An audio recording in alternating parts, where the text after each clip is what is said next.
or dessert or whatever else you want, go ahead and do that now. Thank you.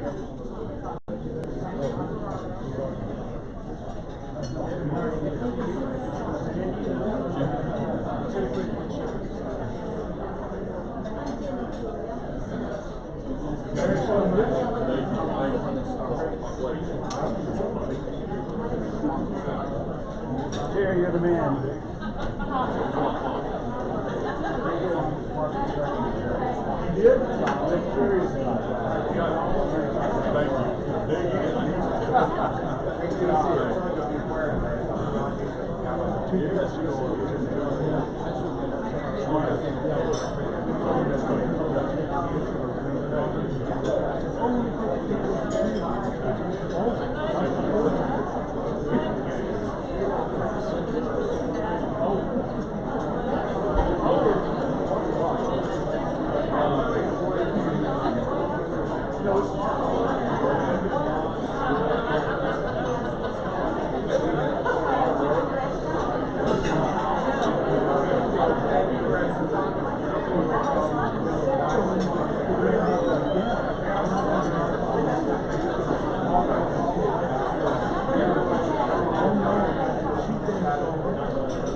All right, if everyone gets settled in and please take your seats, we will get this meeting started.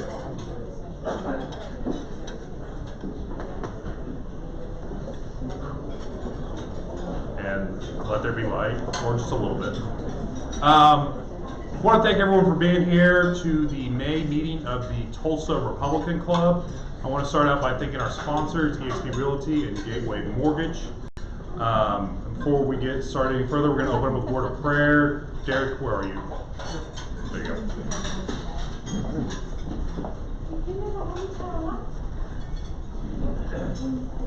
It's nice of Gateway Mortgage to sponsor lunch. They must have a good leadership team. Would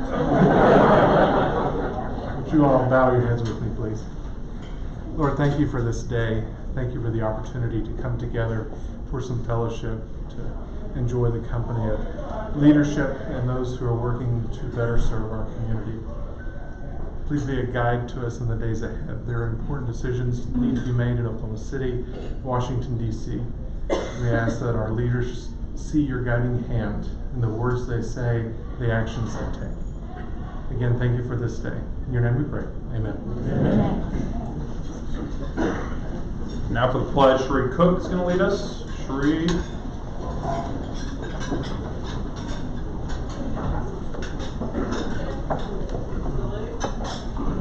We pledge allegiance to the flag of the United States of America and to the republic for which it stands, one nation under God, indivisible, with liberty and justice for all.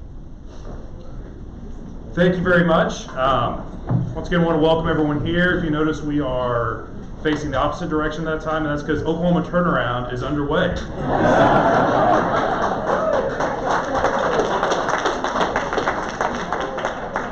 I thought of that like 15 minutes ago.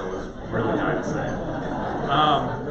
I want to thank our elected officials for being here. You will notice that no one from the House or the Senate is here, and that's because they are currently working on a very great budget I'm sure you will hear very much about. We have our county clerk, Michael Willis for Tulsa County, as well as our court clerk, Don Newberry. I saw our district attorney, Steve Kunzweiler, right around here. And then from Senator office, we have Derek Osborne somewhere. And then from Representative Hearn's office, we have Robert Airy. And if there's someone else here that I've missed, I'm sorry, there's a lot of you here. So without that, I won't take up any more of your time. The speaker we have, you all know who he is. He showed up here about 2 years ago. I finally got to meet him. Didn't really know who he was, but I knew he was important because he was a guest of Connie Pearson. He's really just done a great job with our state. As someone who works out at the Capitol, I can tell you the mood there has changed, and he's a wonderful leader. So without any further ado, I will let Governor Stitt come up here and say a few words.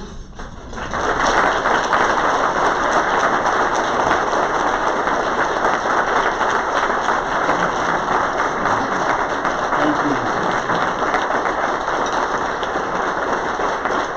Thanks so much. Keep clapping until everybody stands up. I'm just kidding. It is such an honor to be here with all my fellow Tulsans and fellow Republicans. It's just been a blast for me to be the 28th governor. It's such a humbling experience. People ask me all the time, you know, what's the biggest surprise since I've become governor? And you know what I tell them? I tell them how much fun I'm having. I mean, isn't that cool to get a new job and not sure exactly what to expect, but it's really been a lot of fun leading the state, getting to work with the legislature. So I'll give you just a couple of our priorities. We can talk about, I'll give you some thoughts on the budget. We just got that announced this week, so we're really excited about what we're putting together on our state's budget. And then we can just open it up to some Q&A. I'd love to hear from you and what you're concerned about and what you'd like to hear more about. But did anybody in here run and see the Memorial Marathon? We don't have anybody healthy in here? Oh, there we go. We got a couple people. Well, it was something. It was an initiative that we had. The Oklahoma City Memorial Marathon is a huge deal in Oklahoma City. There's about 25,000 people that run that. We've got people from all 50 states. I think 12 different countries came to Oklahoma City, and so I had this idea. A governor's relay challenge. There was no possible way I could train to do a whole marathon, but I certainly was going to do one leg. So I put a team together, and we set this challenge out. We had about 800 different relay teams join to run, and it was a can you beat the governor? And if you could beat the governor's relay team, which I did not stack my team at all, trust me. But today it was funny. I had a meeting earlier today, and they said next year it really needs to be a governor's relay team. You need to get George Nye out there. You need to get Keating. You need to get Fallon to run with you. I said, okay, I'll ask him. That'd be great. But I got to tell you this. So I was running. I ran the first leg, which was a 10K. It's a 6 mile, 6.2 mile, and my shirt said, "Can you beat the governor?" Well, I'm not a very fast runner, so I was like a 10:45 pace. So all these fast people are passing me. We're beating the governor, and they're taking selfies with me, and as they're jogging right past me. And I said, "Just wait for my kick. It's coming in a minute." But it was a lot of fun, and now we're getting set up for the Tulsa Tough. I'm training now for the 44-mile bike ride. Hope everybody will get out and do that. Tulsa Tough's a huge deal for Tulsa. It's going to be a lot of fun because health is really about personal responsibility. And we're just trying to engage the community and put teams together and get active in our state. So important for me, and hopefully I can lead that a little bit.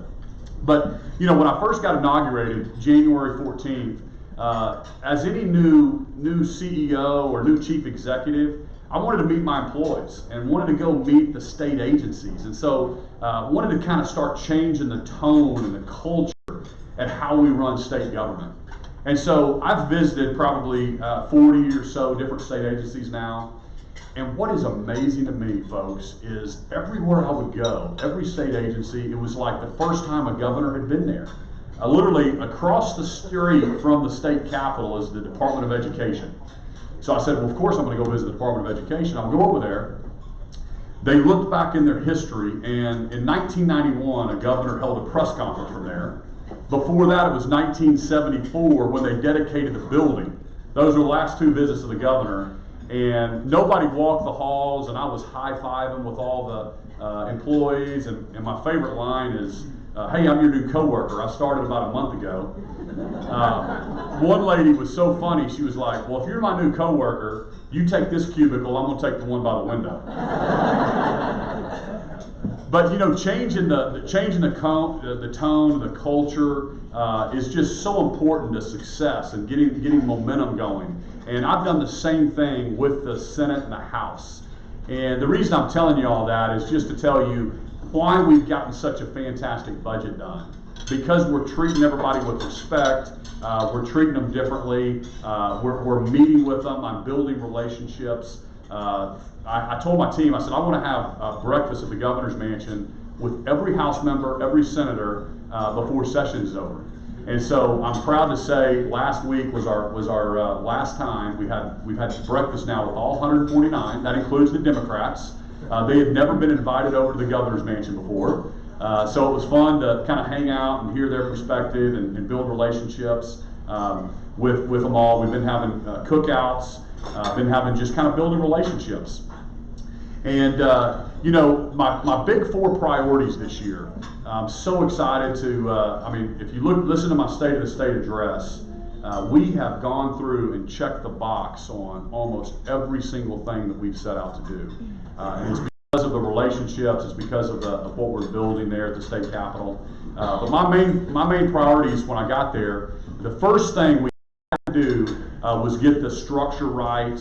And so the agency accountability was kind of my first thing that I was pushing. And to explain that to you, I have 15 different cabinet positions.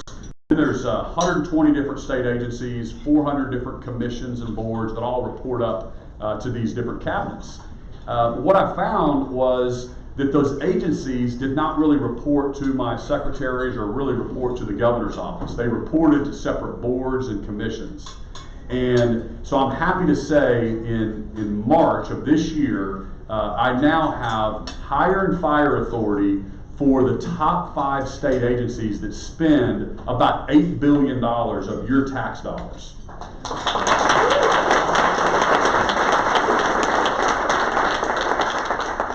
It is a monumental change in the way that we structure and we're going to be organizing state government, because unless you can actually get everybody organized, deliver services, really challenge what success looks like, work with those leaders of those agencies and have them give you a 4-year plan, a 1-year goals, start talking about how they're going to deliver top 10 results in their state agencies, nothing's going to change. So that was the first thing that had to fall. Then the second thing was education. I thought it was so important that we continue to move the needle in our education community, because we all want the exact same things. We all want the best education for our kids. We all want the best roads and bridges. We all want the best healthcare system.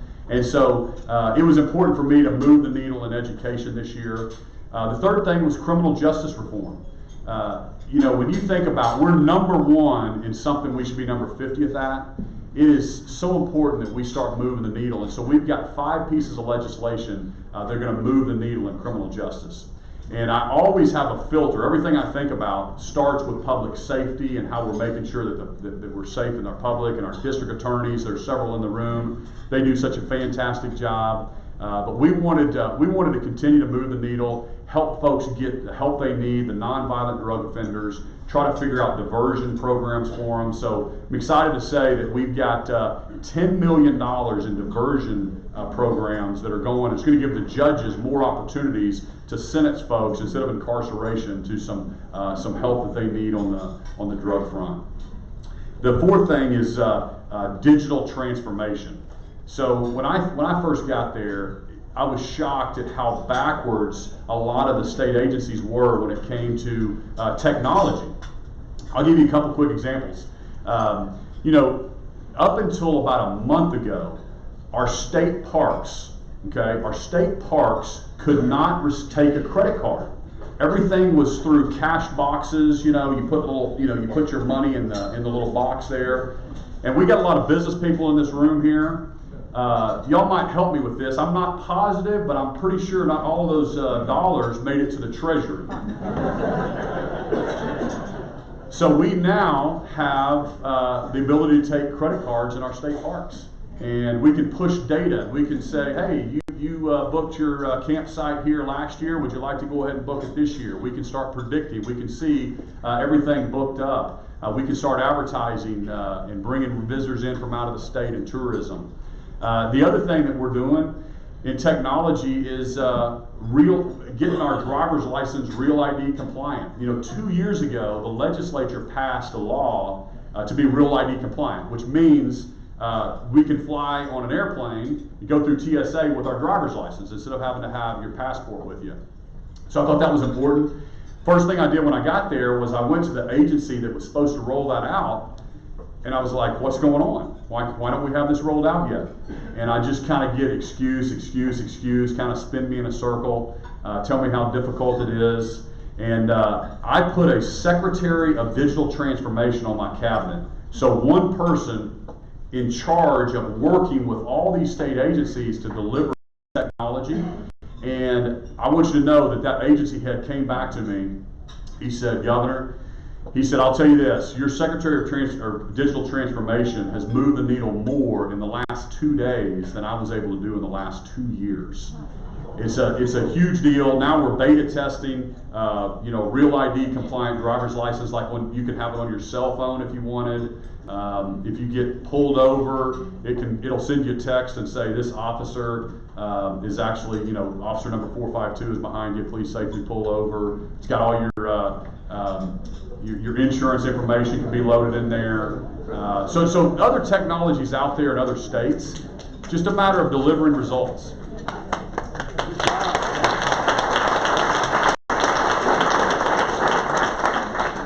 And that's the one thing I tell the legislature, and as your governor, that I'm kind of thinking about things differently. I look at my job as being the chief executive of the executive branch, which is overseeing about a $20 billion budget, and all these state agencies. And I tell the legislature, I said, you can pass a law, but really you have to then get into the weeds and manage and deliver those results. Roll up your sleeves, and so that's what I'm focused on, is hiring the right people, putting them in these different positions to deliver results for Oklahoma. And in our cabinet meetings, my vision, we've talked about it a lot, I believe we can be a top 10 state. I don't think we have any different issues than any other state does, and so that's my challenge to all these state agencies. So when I talk to the Secretary of Transportation, I'm always challenging him, and I'm forcing him to put his goals in place of how we can be top 10 in roads and top 10 in pavement conditions and top 10 in bridges, because we don't have any different issues in any other state. And it is starting to move the needle. I want you to know that I can't do it by myself. It takes a great team to deliver those results. So that's kind of how we're focusing on putting the plan together, delivering those results throughout the state. So then comes the budget. You probably saw this year, I guess this week, we announced a budget agreement between the House and the Senate. Well, I said at the beginning of my talk here, the biggest surprise was how much fun I'm having. Well, the second biggest surprise is I didn't really understand this whenever I was in the business world, sitting out here with like you guys, but the House and the Senate are so kind of adversarial against each other. And every time we go to negotiate something, it's like, well, what does the House get? What does the Senate get? And I'm like, well, how about good government? And it's just crazy having to try to split everything a third when you're in those negotiations. But back to the relationships we've built. What we did, I just want to give you a couple highlights on this budget this year. When I got there, we had considerable, we have about $600 million more in revenue. So we're in a great situation. But historically, if there's any extra revenue, they spend every single dime. The legislatures get in and carve up where everything goes. And from the very beginning, the first negotiation in my State of the State, I said, we're going to set aside and we're going to save $200 million. And then here's the $400 million we get to argue about, and we get to decide where it's going to go. It had never been done. In state history, we had never saved any money that wasn't forced through legislation through this rainy day fund, which is kind of getting in the weeds. I won't do that. I won't get into all that. But it was the first time. So I'm excited to say that the legislature, we're passing a budget for the first time in history with $200 million in additional savings. It's unbelievable.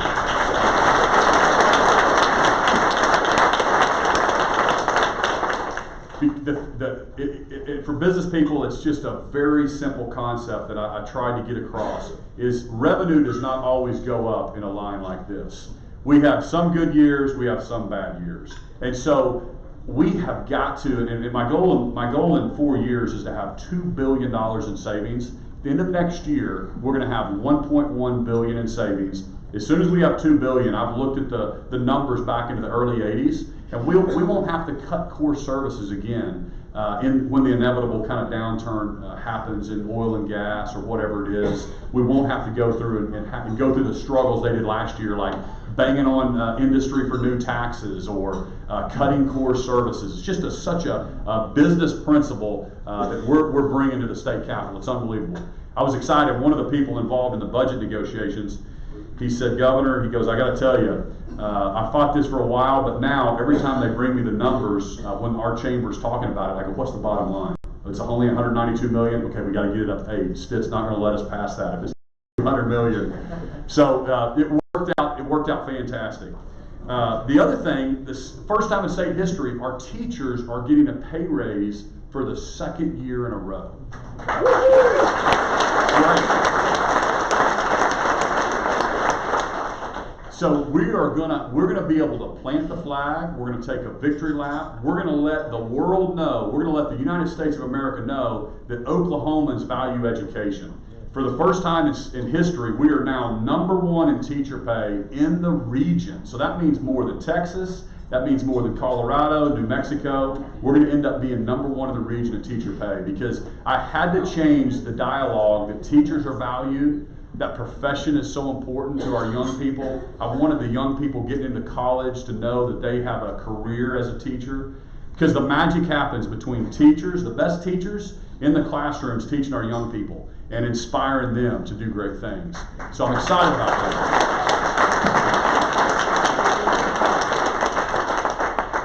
For the first time in state history, we're also fully funding our Reading Sufficiency Act that really focuses on kindergarten, first, second, third graders, getting them to a grade level in reading. The stats say at third grade, we've got to get kids at reading at grade level. It's a predictor for high school dropouts. It's so important to capture them early. That had never been fully funded. We've dedicated $5.5 million to make sure that we get those young people off to a great start.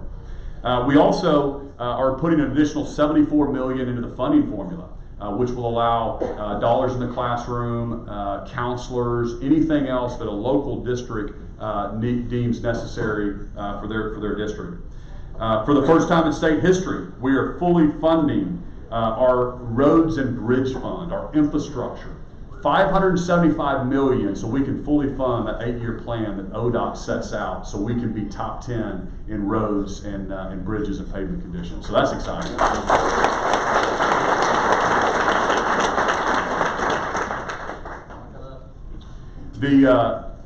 When I started thinking about commerce and industry, everything that I told my cabinet, I've got 15 cabinet secretaries, and one of them's in here, Secretary Wagner. Where's he at? Right over there. He is a fantastic Oklahoman, fantastic Tulsan. He's my Secretary of Energy and Environment.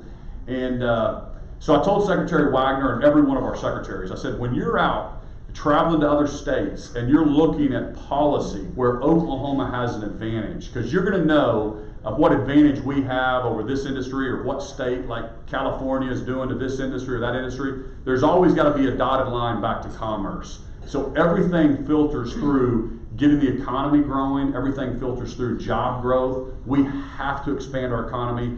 I need more taxpayers. We don't need more taxes. And I'm excited that we We funded 19 million this year, 5 million in a supplemental, and I got 14 million in a governor's quick action closing fund. So we can be competitive with Texas. We are here to compete. We're here to win. I expect our state to win when it comes to any kind of incentive that it takes to get a company here. We always filter it through revenue neutral, but I wanted to make sure that we can compete with other states. In our history, that fund, we've never had more than 11 million in total over the years. We never had more than 11 million. I got 19 million in there this year. That was a little bit of a fight, but I believe it's going to move the needle in our economy and making us competitive with others. You know, the reason I'm so optimistic about Oklahoma, as a guy that grew up in Norman and then I went to Oklahoma State, and I've been in Tulsa for the last 22 years. Sometimes as I traveled to other states, I would see the state pride and I would see them flying their flag, and I just kind of felt like our state was a little bit lagging behind some others. But we have a fantastic state. And to give you a few little facts, we are number 28. We're the 28th largest state population-wise.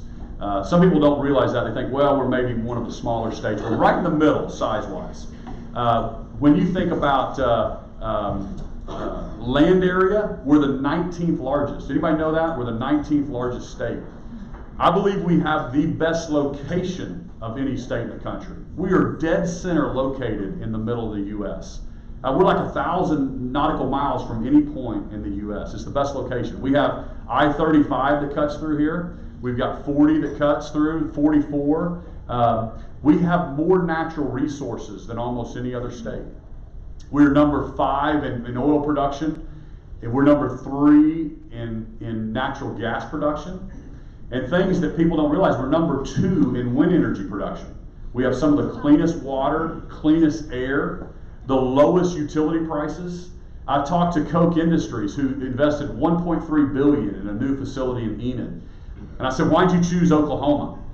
And you could have gone anywhere. They said, we looked at Indiana, we looked at Iowa, we looked at Kansas, we looked at Oklahoma, and by far, Oklahoma had the advantage because of your utility prices were the lowest here. But I'll tell you this, our greatest asset by far is our people, our work ethic, our God-fearing people. We just got to get that message out. And my job is to set that bigger vision and inspire all of our young people and all of my cabinet secretaries, all these agency heads, to really dig in and to think bigger of how we compete and how we win against other states. And I'm excited. It's working. We're moving the needle in all those different areas. Well, I'll just stop there for a second. Open it up for questions. So anyway, we are really moving the needle at the Capitol. I can't thank my secretaries enough for helping me. The other thing I did, I'll tell you one other fantastic hire, is we have a chief operating officer on my cabinet. So when I went through and started thinking about organizing state government, I noticed, I studied every single governor in our history, all the way back to Boren and Keating and Fallon and even Henry Bellman, and saw how they structured their cabinet. And nobody had a chief operating officer. So I noticed that other states did that, and so I put a COO in place. He's running the cabinet, he's running those different agencies that kind of report up to him, and we're really moving the needle. So with that, let me just pause for a second and just take a couple questions. Yes, sir. Comment on the opioid problem and what you've seen so far, what your thoughts are going forward. Yes, so the question was comment on the opioid problem. So, we just set up the Attorney General asked me to extend a commission. He just had a commission to study the opioid issue that expired this year. So we just extended that for him. And really the issue is making sure we get rid of the abusers, we get rid of the doctors that are writing those prescriptions, we set up a database so you don't have the doctor shopping. At the same time, there's people that have the chronic pain, that need access to those drugs. So it's really a balancing act of making sure we do that. And when you have Medicaid dollars that are going and funding certain prescriptions or certain procedures, sometimes you have abusers that go kind of rack up the fee building on that. And so those are the things we're working on. So there's not one single silver bullet. It starts with getting control of running the healthcare authority that delivers Medicaid dollars. That was the largest state agency. They spend $5.5 billion. That was part of that reform in March, and now that agency reports to somebody. They report to the governor now. And so that, combined with what the AG is doing on that task force, we should be able to move the needle and provide to the people that need to, but also make sure that we stop the abusers and some of the prescription writers on that. Yes, sir. Governor, congratulations on being our governor. We're thrilled that you're a governor. You mentioned that we have a $20 billion budget, and you've got higher fire control over $8 billion of it. Is there any of the remainder that you're trying to get higher fire capability over, and what's your progress? So there's a lot that we don't. So if you think about higher ed, the higher regents, that's kind of constitutional. I don't have any control over that. The state superintendent of schools I don't really have any control over how they do that. So there's a lot of stuff that's constitutionally that's problematic. Career techs are also constitutional. So yes, we have a plan to start rolling some of those others out. Not specifically the ones I just named, but we would like to continue to have the same kind of methodology across all state agencies. We look at other states. That's the only way you can really consolidate some of the state agencies. When you have control over them, they all report to a common secretary. Like, for example, my Secretary of Public Safety is Chip Keating. It's Governor Keating's son. He's a business guy in Oklahoma City, but he was also a former highway patrolman. So he has some law enforcement background, but a really successful business person. And there's 20 agencies that report up to the Secretary of Public Safety. Well, normally, what happens is they take one of those 20 agencies and make them the secretary. Well, if you take the person over highway patrol and make them the secretary, their only kind of focus is over their one agency. What's good for their one agency? Well, criminal justice and public safety is more than just one agency, right? We have Department of Corrections, we have Pardon and Parole, you have OSBI, you've got all these other agencies and thought process. So that's why I'm doing things differently. I wanted a secretary that wasn't tied to one specific agency. So those guys are meeting. This is another little tidbit. We all know Sean Copeland in here. He's my Secretary of Commerce. Same deal. He's got 25 agencies that report up to him. He's sitting down and meeting with those 25 agencies. It's the first time that they've ever sat in a room together commonly that are focused on commerce or focused on criminal justice or public safety or health. And so just the organization, folks, is moving the needle, because now we can all get on the same page with, here's the governor's vision to be top 10, here's our cabinet level goals, and then we're requiring every secretary to put their 4-year plan, 1-year plan together, and then we cascade that throughout the different agencies. It's things that we do every day in the business world, but it just hasn't been done at the state capitol. Yes, sir. Second year for a teacher pay increase, is it going to be the second year for a gas tax increase? Is it going to be the second year for a gas tax increase? No, there's no new taxes. We're not doing that. That's the reason that I'm forcing the savings, because we have plenty of revenue in our state. It is an organizational, it's a spending problem on how we're getting those dollars on target, and we're moving the needle. I look at a state like North Dakota. North Dakota had $5.8 billion in their savings. $5.8 billion. And their total budget in their state was only about $4 billion. So they had over a year's worth of savings. When I got there, our savings was $422 million. So we can do it. It's going to take some hard work and making some compromises, but I'm committed to doing that.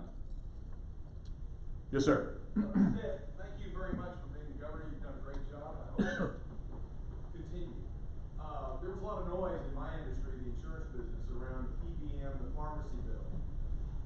You wisely vetoed that. You told the parties to get together and compromise. They never got together. No one even contacted the insurance department, as those people said they did. And you know, if it was a bad enough bill the first time, even though you told them to get together, wouldn't it be Yeah, so, man, that's inside baseball right there. So that bill hit my desk. It's an argument between the pharmacies or the local pharmacies and these PBMs. But I'll tell you what, that took a lot of courage by our team. It was 149-0 vote. All right, when everybody in the House and the Senate vote together, 149-0, they put it on the governor's desk. They can basically override your veto. But it was a wrong bill, and so I vetoed it. And I went back to the House and the Senate, and I said, you guys got this wrong, y'all need to fix this. And they hem-hawed around, and they're working on it. They're supposedly sending another one to my desk. Our team is reviewing that right now, and we're all over that. We don't know what we're going to do on that bill yet. Yes, sir. There's a House bill, I think it's 2667 for restoring. I'm CPA, that's exactly. So to restore the deduction for gambling losses on my deduction. Do you see that passing? You can sign off on that. So did everybody hear that question? It's a gambling losses for the casinos. It would cost our state about $16 million in revenue, reduced revenue.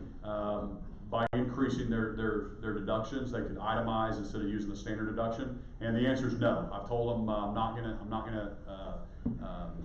cost the state that money for gambling losses. So that's not moving. Yes, sir. So, Governor, really two comments for you. One, as a prosecutor for 30 years, we have been saddled with this idea that DA's offices, 50% of our budget should be coming off of the collections and fines, fees, and assessments. You're the first governor I encourage to sit down with us and say, we're going to remove that from the table. Thank you very much for doing that.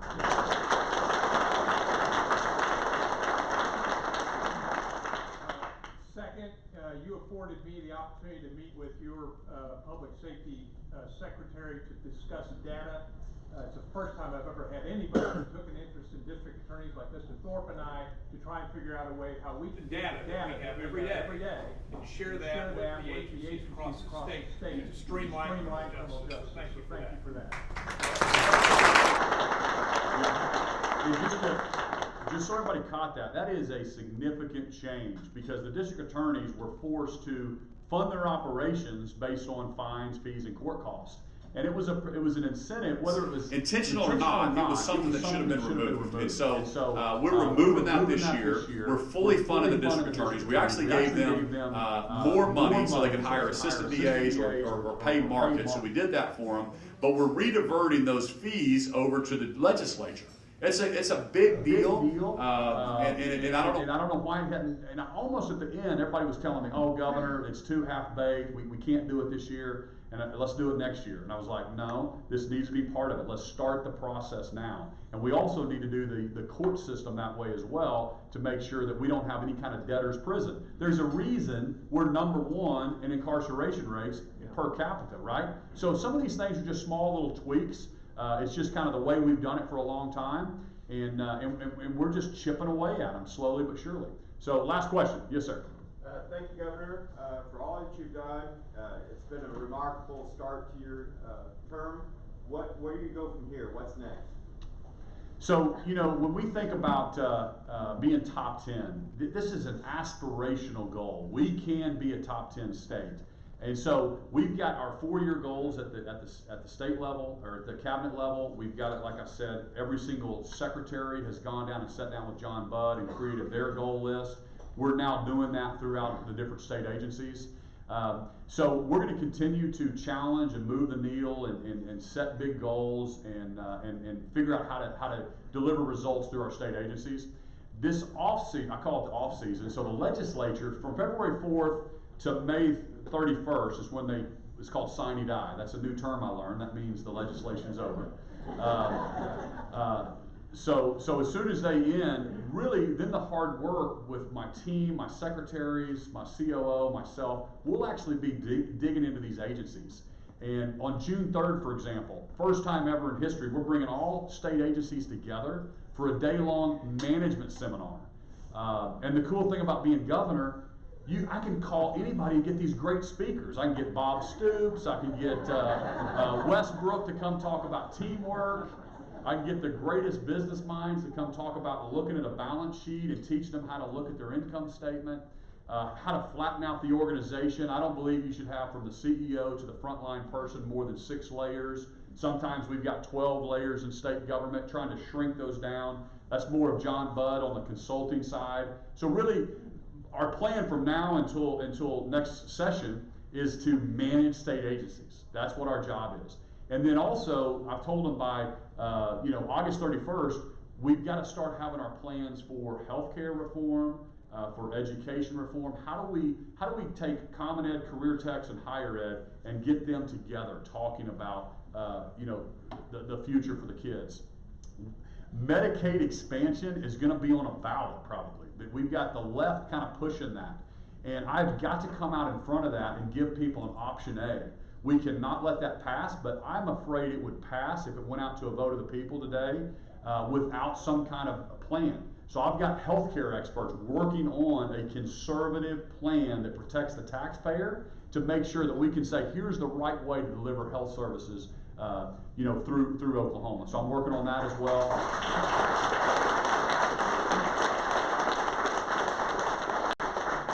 And when I met with President Trump, I've met with him several times now. He is fantastic, by the way. I'm telling you, he is fantastic in public. I mean, he just wants to move the needle. He told me, he said, listen, you're so much closer to what federal dollars, how do we deliver those results in Oklahoma? And he said, if you need waivers, level. So that's what I'm challenging my secretaries, my cabinet, the different state agencies. We don't have to do things the way they've always been done. We can ask for waivers because probably about 44% of our state budget is federal dollars, and sometimes they come with certain mandates. But I'm telling them to get creative and think of things differently. And so I just want you to know it's been an honor for me to be your governor. I'm rolling up my sleeves, working with the legislature to move the needle for Oklahomans, for our taxpayers, for our kids, and for our future. So thank you so much for having me here today. Appreciate it.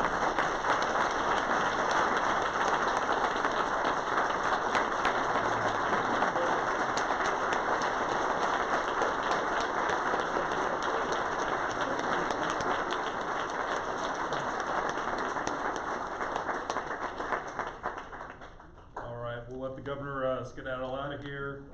I want to take a second to thank a few people that were here. We have our district attorney from Wagner County, District Attorney Thorpe is here. I also was going to thank our great 2 secretaries, our Secretary of Energy and Environment and Secretary of Commerce, but the governor said he wanted to make sure to mention them first, so I didn't want to step on his toes. But thank you, Ken Wagner and Sean Copeland, for being here. Another important person I want to thank is the troopers that keep our governor safe and don't write me tickets on the highway. So thanks to them for being here. It's a red Mazda. Just, Brian O'Hara. Oh, yes, we have Brian O'Hara from Representative Hearn's office as well. Yes. Sorry, Brian. Also want to thank everyone for pre-registering beforehand. We have a bunch of people here, very packed house, and it is very difficult on our servers and staff to make sure if we don't have an accurate count beforehand. So everyone that did that, give yourself a round of applause. And if you did not get stamped, we have a little stamper up there for parking. I understand there's probably a few people that are parked on the streets. And if they parked in the park plaza down the street, we have stamps for those. Yeah, if you parked in the park plaza, we have stamps for that as well. All right, and with that, you all are adjourned. Have a great day.